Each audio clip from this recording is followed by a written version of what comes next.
We're going to take the testimony for those who have come to speak for or against the bill. Is there any objection? Seeing no objection, the first individual who signed up to speak against the bill, Benny Magness. Mr. Magness, you're still here?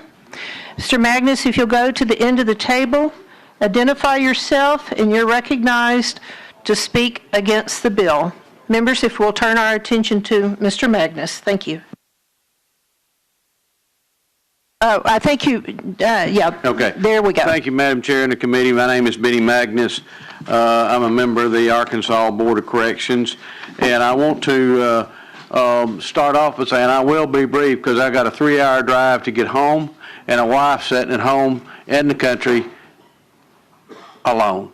So I'm welcome to be able to, and I couldn't come back tomorrow.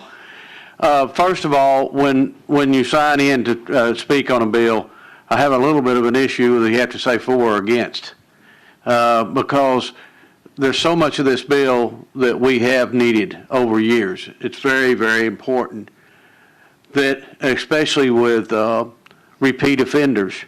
Repeat offenders is what's clogging our system up.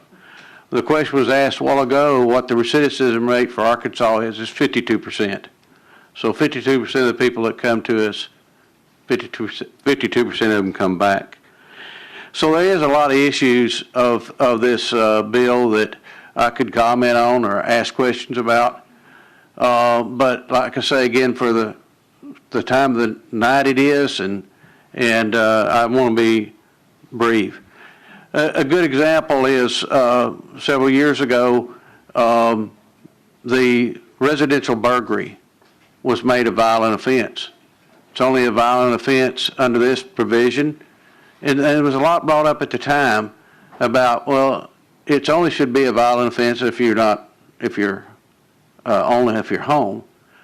Well, I have a little bit of problem because I am a victim of crime in a lot of areas. But I stopped 3 people from breaking into my house one night at 12 o'clock. And they didn't reach inside. They just got outside. They parked behind the house. And I happened to notify, it's about, like I say, about 11, 12 at night, real late. And I was able to stop them before they ever got in the house. The individual was wanted out of Florida, had 99 pages of criminal history. It's got to be, just fortunately, just like tonight, I'm not at home on the nights that I'm not there. If they think you're, and he had belief that I wasn't home that night, me and my wife. That's one point. That's one of the points of the bill that I wanted to comment on. There's a lot of others, and like I say, for the sake of time tonight, I'm not going to bring a lot of those issues up. But there is one issue that I want to comment on tonight that affects the Board of Corrections, and it's on page 54, line 32, and 57, line 6. And it basically says, the director shall serve at the pleasure of the Secretary of the Department of Corrections. Same way with on line 57, line 6, the director will serve the pleasure of the Secretary of the Department of Corrections.